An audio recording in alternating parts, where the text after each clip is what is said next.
Bueno, hola, que va a ser un espacio de conversación, un espacio, algo así, ¿no? Un conversatorio donde nos podamos encontrar para ir analizando algunas cuestiones, compartiendo, conversando. Como ustedes ven, yo estoy en casa. Es mi forma de cuidarme y de cuidarlos y de cuidarnos todos. En estos tiempos tan inéditos, tan de interiores, tan impactantes, creo, para todos, ¿no? Que nos alejan espacialmente.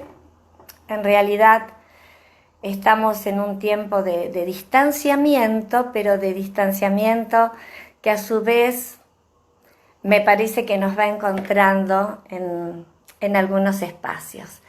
Y uno de estos espacios donde nos estamos encontrando es aquí. Voy viendo que se van sumando, bueno, qué alegría, me alegro muchísimo. Bueno, y les doy a todos la bienvenida. Les decía recién que estamos en un tiempo, digamos, de alejamiento espacial, pero no por eso creo que esto sea la ausencia del otro, sino casualmente lo que estamos tratando de sostener en estos momentos es el vínculo con el otro. De hecho, que ustedes estén ahí y podamos sumarnos a este encuentro es ir encontrando estos otros a los que yo quiero hacerles un agradecimiento muy puntual, muy fuerte a todos los que se suman desde Galvez, qué lindo, bueno, a todos ellos porque de alguna manera es estar distanciados pero juntos. Y como uno agradece, también voy a hacer un agradecimiento a quien tiene mucho que ver que yo esté acá, que es Marcelo Rocha. En realidad él varias veces me convocó, a mí esta forma de conectarme me ponía un poco nerviosa, yo estoy muy acostumbrada a lo presencial y no a lo virtual, entonces tuve mis resistencias hasta que el coronavirus me puso aquí, así que gracias Marcelo, acá estoy. Y también voy a hacer un agradecimiento al Campo Psi, que fue quien organizó todo esto, y no solo al Campo Psi, sino especialmente a la figura de Daniela Calvo. Daniela Calvo, con quien hace 12, 13 años que llevamos un curso virtual, pero no cara a cara, y con quien hace una semana empezamos a armar este encuentro. Tengo que decir y que agradecerle a Daniela su infinita paciencia, su generosidad, porque yo no sabía manejar Instagram. Hace una semana que ella con sus tutoriales me fue enseñando, me mandaba esquemas. Yo estoy pensando en el andamiaje vigosquiano, ¿no? Y bueno, y todo lo que se mueve atrás cuando alguien te acompaña, te ayuda y te lleva a estos lugares. Así que bueno, un agradecimiento muy especial a Daniela y a un coequiper que se sumó últimamente en lo virtual, que es mi marido, Javier, y que además tuvo la verdad que una presencia muy fuerte porque varias veces me arrepentí y bueno, me ayudó a que estuviera acá.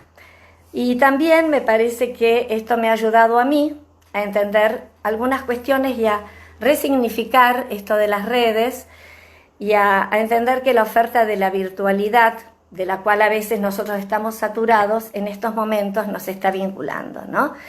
Y privilegiar el vínculo en este momento tan particular, y más si vamos a hablar de cuestiones pedagógicas, donde el vínculo es pedagógico, ¿no? No hay pedagogía sin vínculo, y bueno, en este momento se da a través de las redes. Y otro agradecimiento que me interesa también hacer es a todos los compañeros del IPCR, tanto del IPCR Clínica como de Integración, con quienes también hemos tenido que aprender a usar el Zoom, a tener reuniones, a acompañarnos entre nosotros, a acompañar a muchos chicos y a sus familias, y todo así como les digo, ¿no? Muy novedoso. Y a todos los profesionales, a las escuelas, maestros, padres, que en este mes nos hemos empezado a contactar a raíz de este tema y de este tema tan particular. Y fíjense que hoy, hace un mes que nosotros estamos con la escuela virtual, o con la escuela en casa, o los distintos nombres que ha ido tomando según nosotros le querramos dar. Pero la cuestión es que la escuela llegó a casa. Y ahí veo las parejas, bueno, y muchos que se van sumando, Paraná, bueno. Y les decía, la escuela ha llegado a casa hace un mes que se ha ausentado de las paredes, que lo que era la escuela a la que uno estaba habituado, se ha desvanecido, como se han desvanecido tantas cuestiones en este mes, se han desvanecido las marcas de la temporalidad, estamos entre ausencias y presencias, estamos extrañando, estamos con cuestiones muy particulares que un poco hoy nos llevan a pensar esto de la escuela y la casa. A mí me parece que estas son dos cuestiones interesantes para empezar a hablar, porque cuando se ausenta la escuela, no es que solo se ausenta la escuela, que en realidad no se ausenta. Cuando entramos en esta dinámica escolar, es verdad que se empiezan a sentir algunas faltas. Los compañeros, la maestra, el recreo, el portero, las paredes, el pizarrón, la rutina, el tiempo, las normas, todo eso que hace a la institución y que de alguna manera a nosotros nos va constituyendo. ¿Por qué? Porque la escuela está fuera del hogar.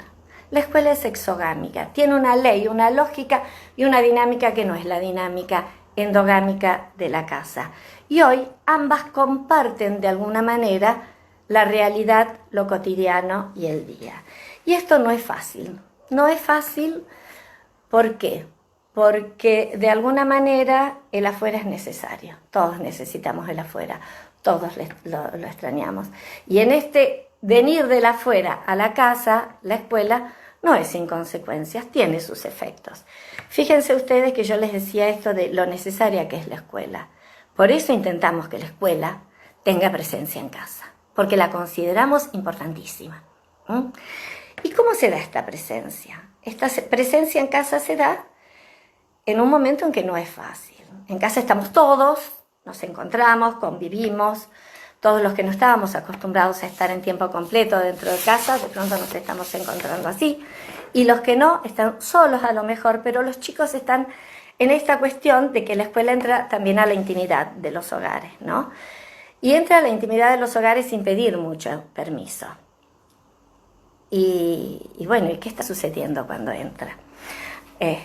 Porque no es la tarea lo que entra a la escuela con sus contenidos. Y esto puede ser también analizado de dos maneras. La tarea es una función hogareña. Los padres, las madres, los grupos familiares, los adultos que están a cargo de los chicos, el hermano que se hace cargo de su hermano, quien sea, está acostumbrado a acompañar en la tarea. ¿Qué te dio la maestra? ¿Cómo se hace? ¿De qué manera? Pero eso es la tarea. Quien enseña es el docente.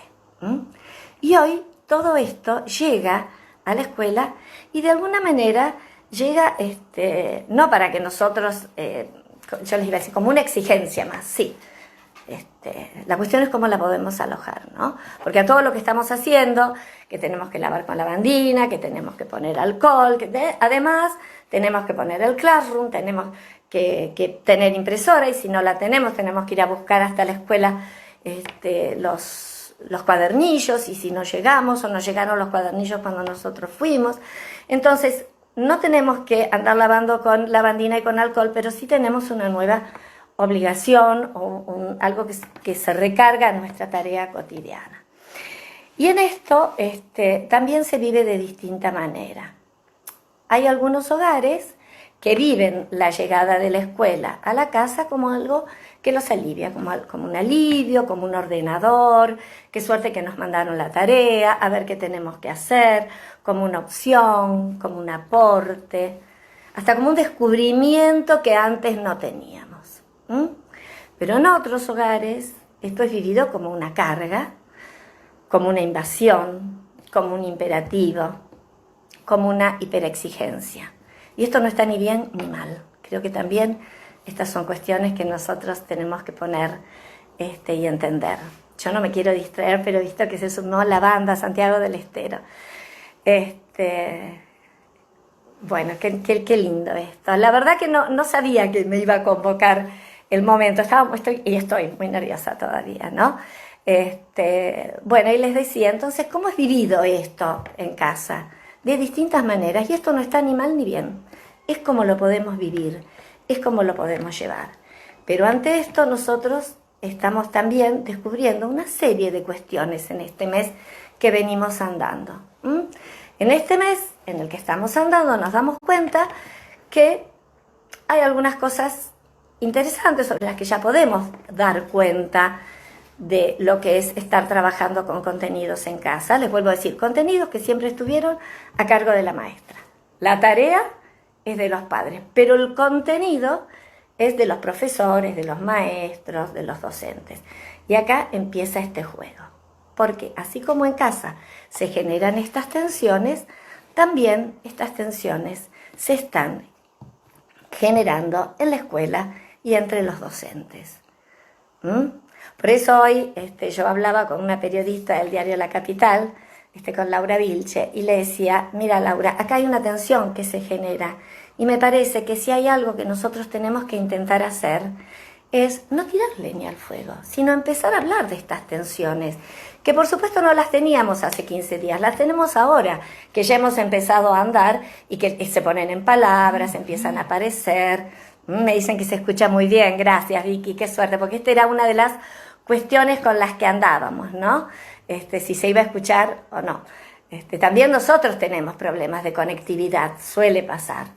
Recién cuando yo les decía lo de la conectividad, todos estamos con esta cuestión. Hay lugares donde hay mejor o peor conectividad, y hay lugares donde no hay conectividad.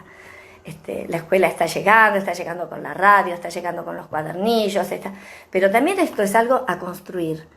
Esto no estaba pensado, esto no estaba esperado. Todo lo que sea virtual a nivel de educación arranca el 4º, 5º grado, secundaria y universidad. No lo teníamos pensado para los niveles de nivel inicial ni de primaria. Entonces estamos todos construyendo y bajo estas tensiones de las que yo les hablaba, ¿no? Y entonces hay exigencias institucionales, por supuesto.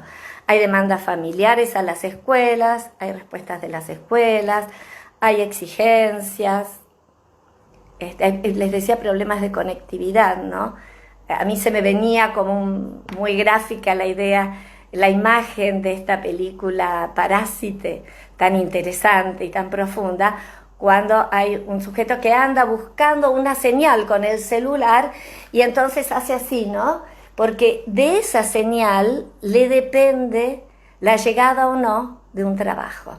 Y anda por toda la casa viendo por dónde hay señal. Y uno siente que el tiempo se va pasando y no baja la señal. Y esto nos está pasando. La escuela manda una tarea y no la pudimos imprimir, o no la pudimos bajar, o no la pudimos buscar, porque no teníamos todos estos instrumentos que no los pudimos prever porque ha llegado la pandemia y estamos ante esto, ¿no? Entonces, y además muchos, como me pasó a mí, les contaba con esto del Instagram, tenemos desconocimientos de muchos de los instrumentos. A veces manejamos algunos y de los otros tenemos un desconocimiento, una experiencia, hasta que nos vamos sumando. Como se suma La Pampa, Realicó, Paraná, Entre Ríos, Nogoyá, bien. Bueno, y entonces en esto les decía este desconocimiento del instrumento, y a esto también le podemos sumar otro desconocimiento. Miren, el otro desconocimiento que le podemos sumar es el de los profesores o maestros hacia sus alumnos. Porque hay algunos docentes que continúan el ciclo lectivo del 2019 y ya saben quiénes son sus alumnos. Pero muchos están encontrándose con alumnos que ellos no pueden ni imaginar, porque los vieron una semana, 2, algunos los vieron unos escasos días, y están trabajando virtualmente para alumnos imaginarios. Y acá, a pesar de eso, están sosteniendo vínculo, los están pensando, y a mí me parece que esto es sumamente importante y hay que rescatarlo. Todos los días pescamos en el diario, en la radio, en algún comentario que nos llega por alguna red, un docente que puso en la tranquera la tarea, un docente que hace posta con otro para que le mande y le llevan. Me comentaban en la Patagonia, sobre la cordillera, de un docente que busca todas las actividades que preparan los otros maestros y la lleva a un puesto sanitario, y desde ahí cuando salen desde el puesto sanitario a hacer una recorrida, llevan esto. Entonces miren todo lo que estamos armando a nivel país, que bueno, hay muchas cosas que evidentemente están sintomáticas y que están armando tensión, pero también aparece todo esto, ¿no? Y algo que a mí me interesa marcar, quizás porque, bueno, tengo muchos años en este recorrido, en la vida y en este recorrido, y en este recorrido he escuchado muchas preguntas de los docentes, ¿no? Y en esta realidad, en esta incertidumbre que ha aparecido, lo que no ha aparecido es algo resistencial. Y a mí me parece que es interesantísimo.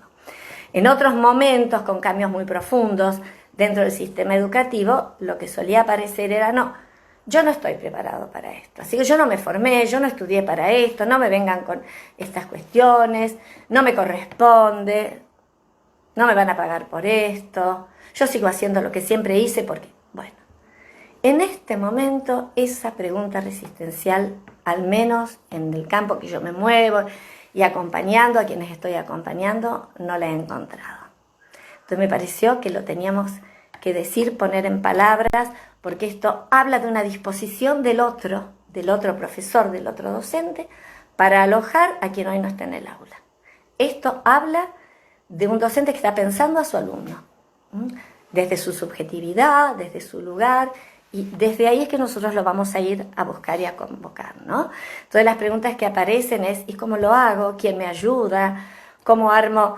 Ayer estábamos con un Zoom y un compañero no podía subir, y entonces, bueno, ¿y cómo vas a subir? Fíjate. Y entonces por otro teléfono alguien lo estaba andamiando y se abrió una puerta y vimos quién lo venía también desde la casa a ayudar. Todo esto es ir trabajando en red. Y todo esto es generar vínculo para alojar al otro. Y a su vez para alojarnos nosotros, que hemos quedado de alguna manera desterrados de las paredes de la escuela, pero no estamos fuera de la escuela. Estamos construyendo, ¿no? Entonces me parece que todo esto del andamiaje, del sostenernos, del escucharnos, del vernos, es muy importante. Y a lo mejor estamos descubriendo también esto. Como ven, yo me he hecho algunos machetes. Miren, todos escritos en letra cursiva, porque cuando yo me hago machetes escribo en letra cursiva, que para mí es un disfrute muy grande. Bien, entonces en este sentido, me parece que hay algunas preguntas claves, ¿no? Y una de las preguntas es, ¿qué hacemos? Ahí me preguntan si va a quedar el vivo. Sí, va a ir diferido, pero lo vamos a buscar, lo vamos a armar y va a subir para que lo escuche a quien le interese en otro momento. Bien. Sugerencias, dudas, genial. Sí, ya voy a llegar, espero. Vamos a ver, no me quiero salir porque si no me voy a desordenar mucho. Entonces, una de las preguntas claves que nos tenemos que hacer es calidad o cantidad.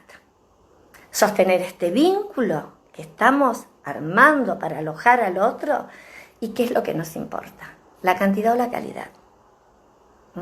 Vale hacer muchas cosas que a lo mejor entramos en la escuela ficcional, apurate, hacelo, llevarlo, hay que entregarlo, subirlo a la plataforma, ponerlo, porque si no al final la que queda mal soy yo o el que queda mal es... No.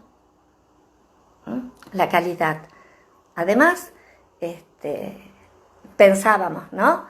Empezamos ahora con contenidos. Me parece que hasta ahora fuimos como armando algunas cuestiones que tenían que ver con trabajar y fortalecer lo que ya teníamos. Quizás ahora empiecen los contenidos. Y ahora vamos a ir a ver un poco todo esto. Me parece que entonces es muy difícil encontrar un punto, un intermedio, un equilibrio en este momento. No pretendo llevarlos por esos caminos, sí pretendo que pensemos algunas cuestiones y que pensemos las múltiples caras, las múltiples aristas, los múltiples escenarios que se van armando en esta situación, ¿no? Y estos escenarios, cuando uno piensa de esto, son tan diversos, tan extremos, tan extensos como nuestro propio país, ¿no?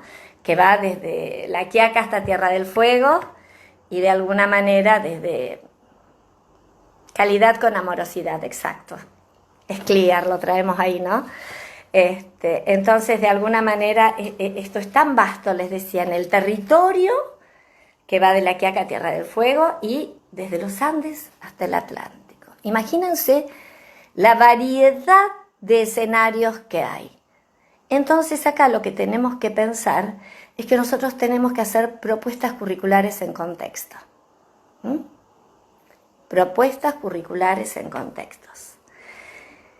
Contextos que de alguna manera nos ayuden en este momento, que no profundicen las desigualdades, no, a veces mandar un contenido sin pensar dos veces puede profundizar desigualdades, y esto es algo que también tenemos que pensar. Y para esto me parece que es muy válido que repensemos desde dónde estamos nosotros armando, construyendo esta escuela, no sé si es virtual, esta escuela tan particular con la que estamos trabajando, ¿no? Entonces, por eso proponía un poco revisar los paradigmas, estos paradigmas desde donde pensar esta nueva construcción. Y cuando decimos revisar los paradigmas, ahí está. No, nada. Bien. Tuve ahí una interferencia en la pantalla, pero ya la resolví. Ayer me enseñó Daniela cómo hacerlo. Bueno, entonces les decía, a mí me interesaba que revisáramos, aunque sean 5 minutitos, 10, esta cuestión de los paradigmas, que no son otra cosa que los esquemas referenciales, teóricos, con los que nosotros nos manejamos, en este caso en la educación. Desde dónde pensamos propuestas curriculares, desde dónde pensamos la escuela, desde dónde pensamos las tareas, y así ir pensando hoy en este armado de la escuela en casa, ¿desde qué paradigma estamos trabajando? ¿Cómo lo estamos haciendo? ¿Qué le estamos proponiendo a nuestros niños, niñas y adolescentes para que estén en la escuela? Yo voy a mencionar algunas cuestiones puntuales de los paradigmas, que por supuesto los voy a referenciar a Kuhn, cuando Kuhn nos dice tan certeramente que la aparición de un nuevo paradigma no es la garantía de que los paradigmas anteriores no sigan operando, no sigan estando, no sigan persistiendo. Y es más, en la teoría de los paradigmas él señala claramente que cuando hay una situación de crisis, uno hace una búsqueda de nuevos paradigmas, pero también recurre a los paradigmas pasados, ¿no? A los anteriores. Y nosotros en este momento de la educación estamos intentando sostener el paradigma de la diversidad, de la escuela de la diversidad. Pero sabemos que convivimos con esta escuela que estábamos tratando de construir con otros modelos de escuela. Con otros modelos de escuela que los vamos a revisar, y que me interesa decir que cada uno de estos momentos, cada uno de estos paradigmas fue la mejor expresión que tuvo el sistema educativo en su momento para alojar a los alumnos. Cada paradigma es lo mejor que se pudo construir. Por eso hoy nosotros tenemos que pensar con qué paradigma vamos a alojar a los chicos para que aprendan en casa. Cada uno de los paradigmas es un punto de llegada, por supuesto, y desde ahí entra en crisis y se construye un punto de partida para un nuevo paradigma, ¿verdad? Entonces llegamos a uno y desde ahí avanzamos.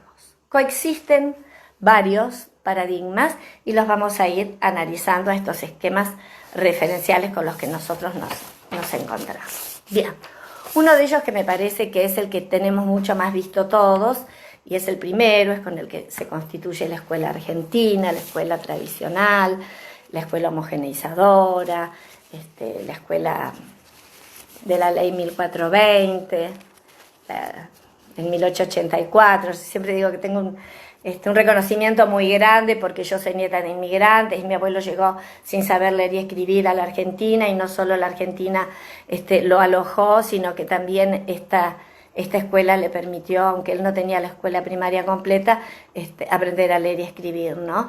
Entonces a mí me parece que esa escuela fue una escuela inclusiva, fue una escuela que alojó, que dio, que fue la mejor expresión que en su momento, no en el siglo pasado sino en el anterior, pudo pensar en los alumnos. Y esa escuela tiene algunas características. Fue una escuela que respondió al modelo homogeneizador del hombre racional de la modernidad, porque fue la escuela de la modernidad, la escuela que surge en Europa con la creación de los estados, pero toda la historia de la escuela homogeneizadora. Una escuela que tiene un mandato monocultural, monocromático, heteropatriarcal, donde no hay lugar para la diferencia, donde lo diferente se somete, se homogeneiza o se va.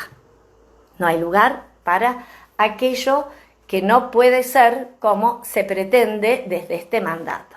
Entonces, esta escuela responde a un currículum cerrado, positivista, de base rígida, con objetivos, contenidos, actividades, evaluaciones homogeneizadas. Todos los chicos aprenden lo mismo, de la misma manera, en el mismo tiempo, con los mismos métodos, los mismos recursos, se usan las mismas fotocopias, el mismo manual y se da la misma evaluación. Lo diferente no tiene lugar. Si no puede dar con el resultado esperado en esto, no se asimila, se lo excluye. Y acá lo que pasa, aparece la idea de fracaso escolar. Fracasa el alumno. En esta escuela de la homogeneidad hay trayectos lineales, uno atrás del otro, todos iguales, y por otro lado, tiene 3 características que me parece que vale la pena ahora marcarlas, que son la anualidad, la simultaneidad y la gradualidad. La simultaneidad la acabamos de referir. Todos aprenden lo mismo en el mismo tiempo, de la misma manera, con los mismos métodos, la misma evaluación. Si esto se da, el alumno pasa de grado. La gradualidad. Se van graduando linealmente los avances. Y el otro es la anualización, el ciclo lectivo. La anualización quiere decir que hay una serie de contenidos que se van a dar de marzo a diciembre. Ese es el tiempo. Esa es la temporalidad establecida. Esos 9 meses. Miren, de marzo a noviembre, 9 meses. Un embarazo pedagógico. Un embarazo pedagógico para parir la letra cursiva. Para parir la regla de 3 simple. La tabla del 5. Ahí no se atiende nada que esté en el contexto del alumno. No existe el coronavirus, no existen las realidades subjetivas, los tiempos de aprender, no existe ninguna de esas cuestiones porque esta escuela tiene tiempos coagulados. Entonces, en esta escuela lo que prevalece cuando algo no anda bien es el problema de aprendizaje, que es un problema que es intrínseco al alumno, que fracasa el alumno y ya sabemos, repite, reserta todas las cuestiones. Este modelo en realidad ha sido revisado, mirado, ha evolucionado. La ley federal de educación, que bueno, con todo lo que podamos decir, lo revisó, propuso que el currículum sea común, un currículum abierto, de base flexible, hizo una evolución muy grande, muy grande. Constituyó la escuela integradora en su momento para avanzar y llegar a la ley de educación nacional que propone una escuela inclusiva. Una escuela donde todos los chicos puedan estar aprendiendo juntos sin distinciones de ningún tipo y que cada uno reciba la mejor educación que le corresponde porque ese es su derecho. Y es el garante, es el Estado y los docentes quienes van a estar ahí acompañando esto. Miren la evolución que hemos tenido desde la escuela tradicional a la escuela que hoy pretendemos. Esto también pasó en la escuela especial. Pasó de ser un subsistema a un sistema paralelo. Yo acá a veces referencio, ¿no?, lo tremendo que es haber sido un subsistema, es estar abajo de. ¿Qué alumnos tengo que les armo un subsistema? Después lo llevo a un sistema paralelo. No se tocan, no se mezclan. Por suerte, en esta evolución, también la escuela inclusiva marca unas diferencias muy importantes en la educación especial, y la educación especial se quita este sesgo rehabilitatorio, psicométrico que tuvo en algún momento y pasa a tener una mirada totalmente distinta de alojar, de acompañar, de que haya un atravesamiento cultural y además una cuestión de salir de la idea de discapacidad y entrar en la idea de diversidad, ¿no es cierto? Diversidad funcional, que cuando nosotros hablamos de diversidad, fíjense ustedes qué interesante que es, porque llegamos directamente a la escuela, voy a cambiar esto, a la escuela inclusiva, a la escuela del paradigma del derecho, que es la escuela del siglo de este tercer milenio. Acá estamos parados. La escuela de hoy es la escuela de la diversidad. Es la escuela de la diversidad y no se considera la diferencia un déficit, sino que la diversidad es inherente al ser humano y entonces es un valor humano y es un valor educativo. Y como tal nosotros lo tenemos que pensar y esto nos da riqueza en el intercambio y nos da una cuestión de generar la idea de ciudadanía junto al otro, no desde los déficits, sino desde el encuentro en la diversidad, no en la diferencia de ellos y nosotros, el grupo homogéneo y el diferente, no. Y cuando llegamos a esto nosotros hablamos de diversidad en este vasto país y aún en un mismo salón, diversidad étnica, lingüística, poblacional, subjetiva, familiar, nuevas formas de contactar, nueva definición de la familia, ¿no es cierto? Me parece que acá tenemos que evolucionar nosotros de una buena vez y dejar de pensar en la familia Ingalls y pasar a pensar realmente en las monoparentales, las familias ensambladas, los matrimonios igualitarios, los niños, las niñas y adolescentes embarazadas, bueno, niños a cargo de los abuelos. Tenemos tantas realidades dentro de la escuela que llama la atención que todavía a veces nos remitamos a un paradigma tradicional homogeneizador que nos marque seguir haciendo cosas que corresponden a la modernidad y no a la posmodernidad, ¿no? Y en todas estas diversidades que encontramos, diversidades étnicas, políticas, sociales y culturales, con todo lo que traen, con toda esa riqueza, también vamos a mencionar la diversidad funcional, que todavía se la sigue llamando discapacidad, porque hay una dificultad muy grande de ubicar esto desde este lado, ¿no? Todo esto nosotros lo podemos referenciar legalmente a la ley de infancia, a la ley de educación, a la rectificación de los convenios de las personas con discapacidad, a la ley de salud mental, al Tratado de Marrakech. Miren, a nosotros hoy nos sobran marcos legales para estar trabajando de otra manera. Tenemos la 311/16 del Consejo Federal de Educación y todo lo que después fue generando esta resolución. Lo que pasa es que a veces estos paradigmas con los que nos movemos todavía nos están anclando a una cuestión de pensar un alumnado, como les diría, promedio, que ya lo tenemos que revisar. Y entonces si nosotros pensamos en un aula inclusiva, vamos a pensar que no vamos a llevar más todo lo mismo para todos los alumnos. Y esto lo podríamos pensar en relación a este momento puntual del coronavirus. En este momento puntual del coronavirus, si nosotros pensamos en un aula, tenemos que pensar en la heterogeneidad de nuestros alumnos. No podemos mandar una misma remera talle 10 para quinto grado, porque si nosotros mandamos la misma remera talle 10 para todos nuestros alumnos de quinto grado, a uno le va a quedar chica, a otro le va a quedar larga, a otro le va a quedar de pupera, otro de camisón. Nosotros sabemos que los chicos de 10 años usan remeras desde el talle 5 hasta el 13-14. Sin embargo, cuando hacemos bajadas curriculares, les damos a todos lo mismo. Entonces, estas son cuestiones que nosotros tenemos que empezar a pensar. Y si ustedes me preguntan, y ya lo vi que lo han puesto 2 o 3 veces, es lo que tendríamos que hacer es avanzar y llegar en este momento. Recién me marcaban un decreto. Sí, yo dije todo lo que surgió a raíz de la 311, ¿verdad? Todos esos decretos que vinieron a posteriori, ¿no? Y que nos ayudan a ubicarnos en este momento. Bueno, entonces les decía, creo que tenemos que empezar a pensar en la diversificación curricular. En no pensar en un alumno promedio y armarle para él y después a lo mejor hacer algún cambio para algún alumno. No, tenemos que diversificar la propuesta. O sea, armar una propuesta tan general, tan amplia, que todos nuestros alumnos estén al cobijo de esa propuesta. Que no nos quede ninguno afuera. En el aula diversificada ninguno se atrasa. Todos encuentran la camiseta a su medida y todos avanzan, ¿no? Entonces, en este sentido, vamos a pensar algunas cuestiones puntuales que a mí me interesaron. Y una de ellas es, para ir poniendo nuestra caja de herramientas, para ir pensando fundamentalmente en esto de las formas no tradicionales de producción pedagógica. Si no queremos la escuela tradicional, tenemos que pensar en formas no tradicionales. ¿Cómo lo hacemos?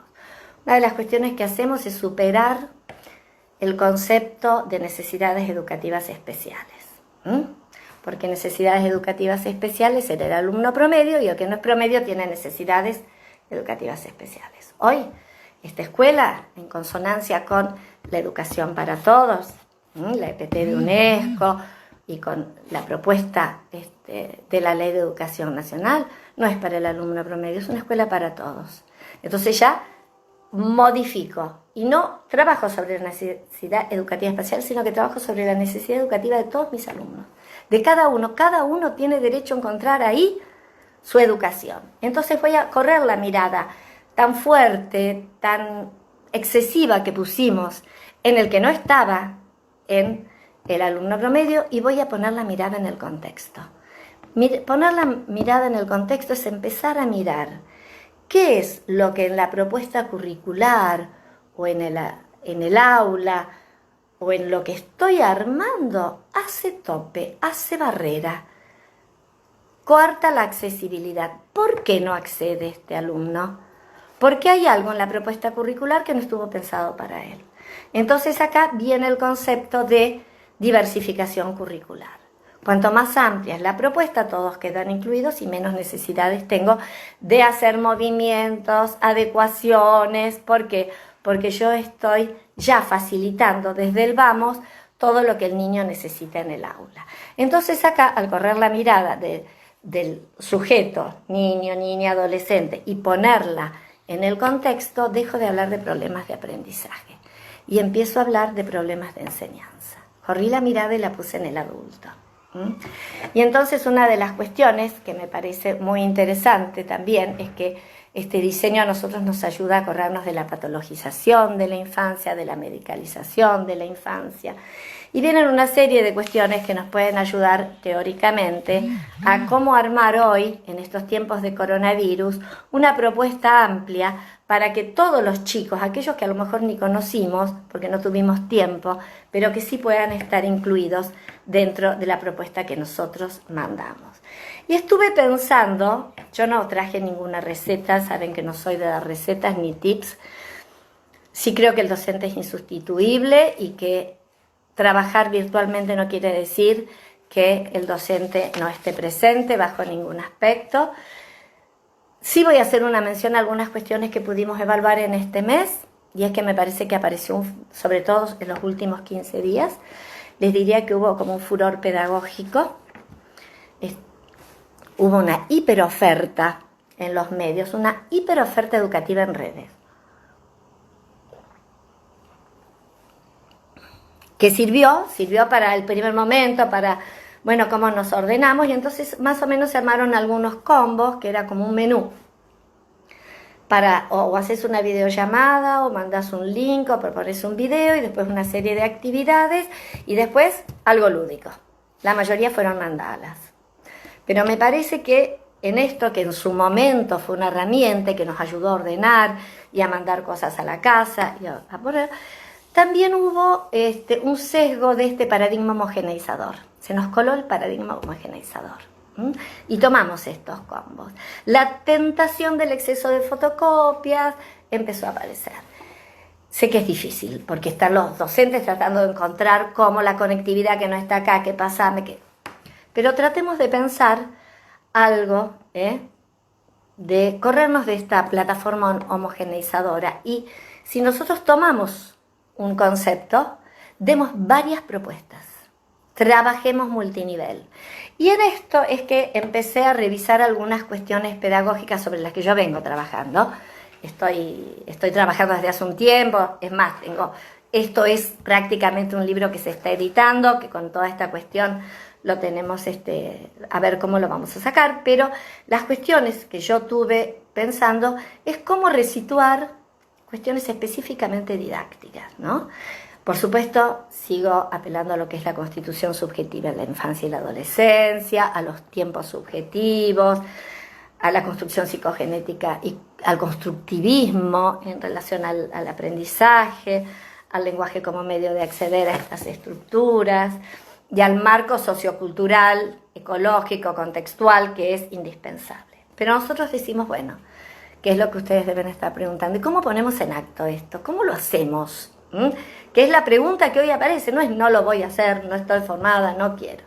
Bueno, entonces me parece que nosotros acá vamos a tomar algunos aportes de la pedagogía y de la didáctica. Uno ya lo mencionaron ahí, apareció 2 o 3 veces, ¿no?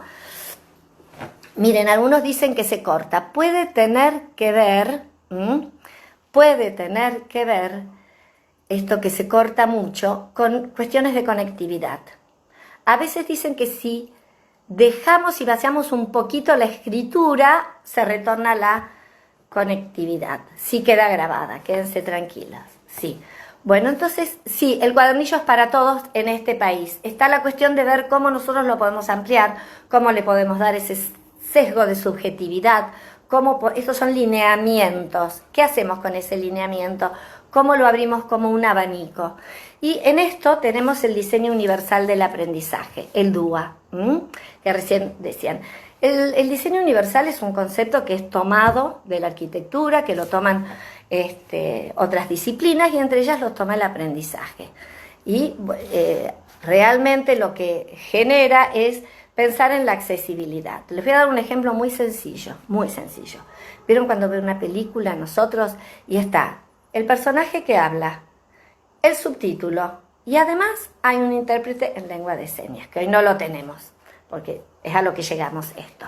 Bien, entonces, ¿qué tenemos? Yo no necesito las lenguas de señas, dirá alguien. Yo no leo el subtítulo porque entiendo el inglés, o me basta con el castellano. Bien, pero todo colabora, todo hace a que tu marco conceptual se enriquezca. Escuchás en inglés y lees en castellano, o escuchás en español y eso que se te escapa, ¿viste? ¿Qué dijo? Dijo tal cosa, lo llegué a leer. Entonces, esto que nosotros, corte los comentarios, profe, por favor, me piden. Bueno, miren, si les parece, los comentarios los dejamos para después. Yo les abro un lugar y ustedes me hacen los comentarios, porque es lo que está impidiendo la conectividad y creo que tenemos que ser solidarios y de alguna manera dar accesibilidad. Si les parece, solo que aparezca el nombre cuando se van sumando y dejamos los comentarios, por favor. Bien. Entonces les decía esta cuestión de los formatos variados que propone el diseño universal. El diseño universal nos propone eso. Tengo una información que me llega para estar en clase. ¿Y cuál es? Y vamos a dar San Martín. Desde el diseño universal, sí, ¿cómo hago? Y bueno, vamos a poner un video de Paca Paca, vamos a ver la película, vamos a ver un libro y vamos a ver láminas y vamos a ir a la Plaza San Martín y vamos a ver que el billete de 5 pesos también está San Martín. ¿Y por qué está San Martín? Porque tiene que haber sido importante y armamos la historia y armamos la biografía y nos remontamos a hacer toda su historia y las maquetas y las campañas y los relatos y hay un texto que es interesante que queremos que lo tengan todos. ¿Y cómo hacemos para que lo tengan todos? Y a lo mejor lo leemos y lo leemos y lo vamos a mandar por WhatsApp. Vamos a resignificar también el WhatsApp de las mamis, por ejemplo. ¿Cómo lo resignificamos? Bueno, tomamos el WhatsApp, les mandamos a una mamá, mira, me interesa que los chicos les va a llegar un texto, yo lo leí, que ellos lo tengan, que lo puedan escuchar de mi propia voz. Qué lindo eso, ¿no? Que los chicos reciban algo de la voz del maestro. Esto es resignificar no solo el vínculo y la subjetividad, sino la sonoridad que tiene que alguien te hable como que te hable un docente, ¿no? Entonces, en el diseño universal del aprendizaje lo que tenemos es que la información, la acción, la expresión y la participación está diversificada. Y todo colabora a que mi campo conceptual, semántico y referencial se amplíe desde estas partes, porque recibo información oral, escrita, gráfica, y porque tengo múltiples formas de producir y de enviar. Yo pensaba, por ejemplo, cuántas cosas que están surgiendo ahora. Una maestra de quinto me comentaba, yo tuve que empezar con los números primos, y me dice, y una mamá me llama y me dice, pero mi hija no tiene idea del medio. Claro, le digo, ¿sabes por qué? Porque el día que vos fuiste a dar el número primo, antes te paraste frente a los chicos y dijiste, bueno chicos, ¿se acuerdan las fracciones? ¿Qué es un medio? ¿Qué es un cuarto? Eso a lo mejor ni figura en tu ejercitación, en tu planificación, pero en lo vincular vos armaste todo eso. Y eso hoy no está. Entonces, si nosotros diversificamos y realmente mandamos mucha ejercitación sobre las fracciones, que no tenga que ver directamente con los 6 ejercicios que figuran en el libro, sino que tiene que ver con vivenciar la fracción, con que hagan una receta, con que piensen qué pizza quieren, que la dibujen, qué mitad de queso, que la otra mitad de tomate, que si hay una remera o una camiseta de fútbol, mitad roja, mitad negra, no se me enojen los de central, también cuando la hacemos a raya podemos poner.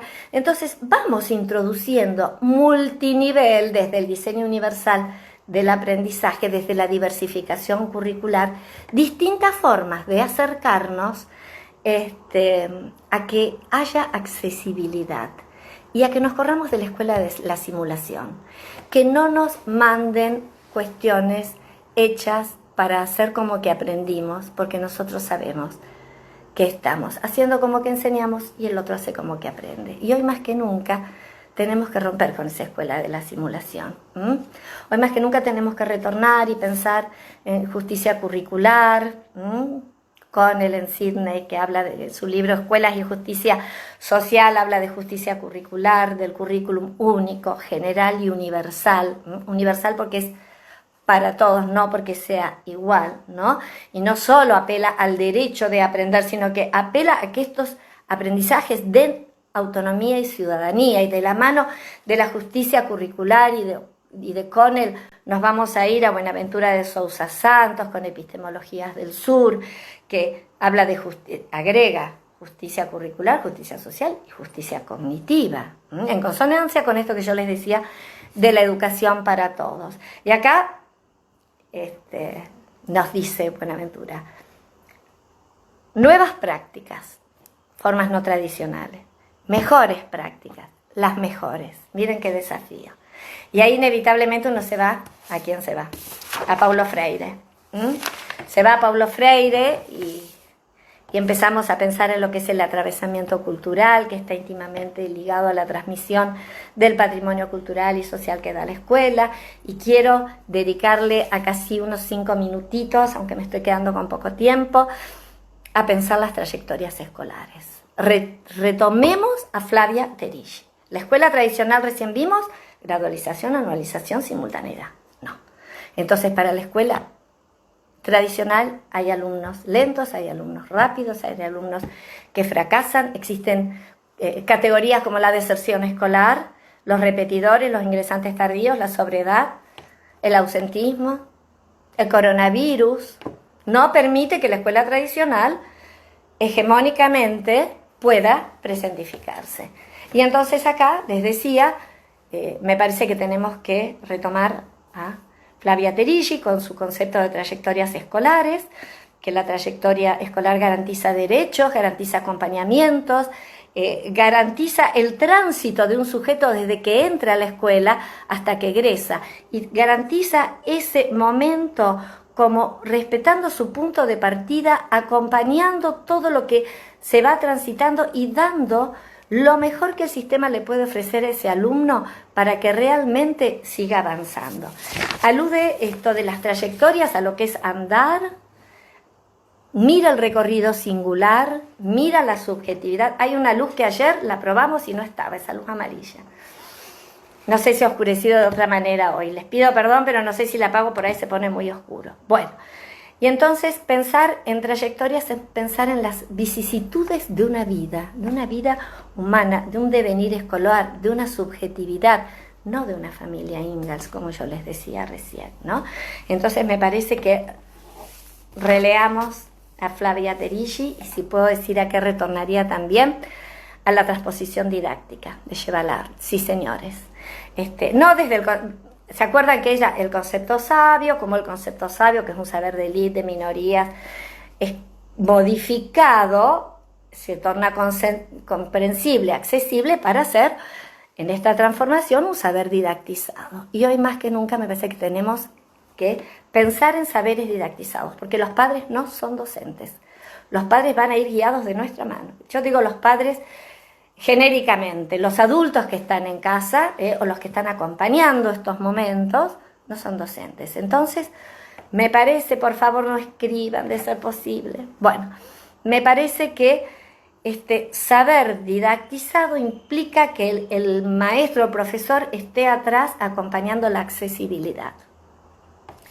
Y en esto voy a decir una cosa, yo no creo que el único saber sabio sea el saber academicista.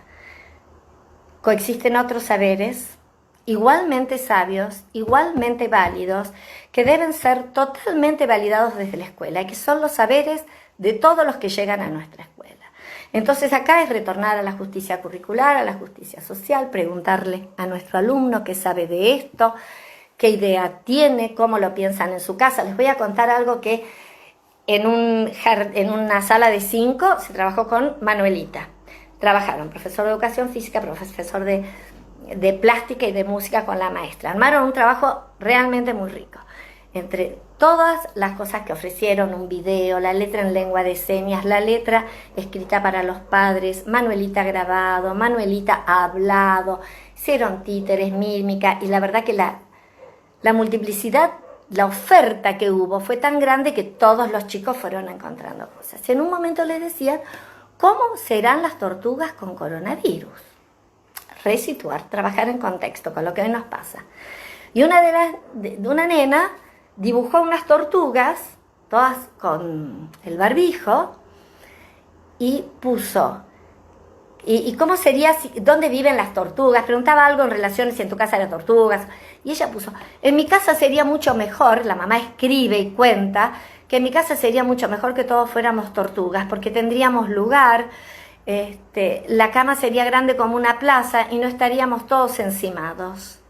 Miren ustedes lo que hizo esta nena, ¿no? A partir de esta oferta tan grande, tan plural, tan creativa, tan imaginativa, hizo, yo les diría, una relación de volumen-espacio.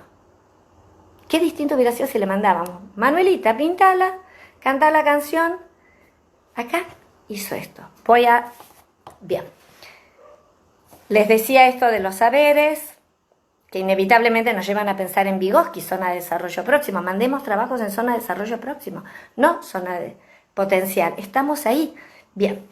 Armemos secuencia didáctica, retornemos a la secuencia didáctica. Es una manera de guiar a quien está en casa acompañando. Si nosotros mandamos una secuencia didáctica pensada, me parece que podemos acompañar. Y acá nos vamos a la enseñanza multinivel. La enseñanza multinivel, que acá podríamos convocar a las escuelas ruralistas que nos den una mano, que consideran los contextos, la subjetividad, esto es trabajar desde una perspectiva realmente inclusiva, ¿no es cierto? Como aprende un colectivo que aprende junto, cada uno en su tiempo, personalizando, y ahí tenemos a César Coll. Y tornando significativos los aprendizajes, y lo traemos a Usubel. Miren cómo fuimos de la teoría a la práctica. Me parece que, bueno, ojalá pudiéramos encontrar esta cuestión. Ya para ir cerrando, porque nos quedan unos minutitos, creo que todo esto, lo que tenemos que pensar es de hacerlo sin infantilizar, sin hacer hiperexigencias, tratando de sostener el acto pedagógico. El acto pedagógico no es neutral, tampoco es imparcial. El acto pedagógico es intencional, hay una intencionalidad, es vincular y es ético. Entonces me parece que si podemos recuperar esto, apelar al vínculo, apelar a la creatividad, a la imaginación. Y creo que tomemos la palabra, demos la palabra y tomemos la palabra. Preguntémosles a los otros cómo están, digamos cómo estamos, permitámonos no estar a veces bien, y tratemos de recurrir a las narrativas que tanto se ha trabajado dentro de las escuelas. Las narrativas de los que están en casa, de quienes se acompañan, de quienes reciben, las narrativas de los niños, las niñas, los adolescentes, de los profesores, de los adolescentes. Hablábamos con una profesora si no sería interesante armar una pequeña encuesta y mandarla a los hogares. ¿Qué les pareció este mes? ¿Qué tenemos que modificar? ¿En qué cosas ustedes sintieron que nosotros no podíamos? ¿En qué cosas? Y también acompañar al docente, que es el que, bueno, de alguna manera hoy yo he intentado eso, ¿no? Porque me parece que estamos todos de alguna manera en tensión con esto nuevo que nos aparece y que de alguna manera no sabíamos que iba a irrumpir en nuestra vida. Bueno, ha irrumpido, lo tenemos, espero que podamos avanzar todos, que podamos pensar juntos. Yo le doy un valor muy grande al pensar con el otro, el charlar con un amigo, el conectarme, el decir, ayuda muchísimo a reflexionar. Paulo Freire también lo decía, ¿no? Nadie aprende solo, todos aprendemos con otros. Bueno, acá está ya mi último apunte escrito a mano. Como les decía hoy, escribo a mano y en cursiva porque para mí es algo muy visceral, muy corporal y bueno, uno pone el cuerpo en estas cuestiones, o al menos yo siento que en esta distancia social la forma que tuve de acercarme a tantas y tantes con los que me suelo encontrar mucho, les decía los otros días, abril y mayo iba a estar más afuera de mi casa que adentro y bueno, ha resultado que estoy más aquí, ¿no? Y entonces, la verdad que yo celebro haber aceptado esto y que un poco me hayan puesto en esta situación. Lo vuelvo a agradecer, les agradezco a todos ustedes que se hayan sumado y encontremos formas de que la ausencia del otro sea no sea una ausencia, sino que sea desde lo virtual también una presencia y encontrarnos. Bueno, para cerrar yo les voy a dejar un pensamiento de Heráclito al que recurro muchas veces y que es de que nadie se baña dos veces en el mismo río, ¿no? Nosotros ya no somos los mismos y espero que la escuela ya no sea la misma, que cuando volvamos podamos llevar toda esta construcción que estamos armando en el día a día. Bueno, celebro habernos encontrado, les agradezco muchísimo la presencia, les agradezco los comentarios, quedaron muchísimas cuestiones, hago así porque algunas me había colgado, algunos ayuda a memoria también. Bueno, quedarán para otro encuentro, para otro momento. Muchísimas gracias por estar, un gusto enorme. Hasta la próxima.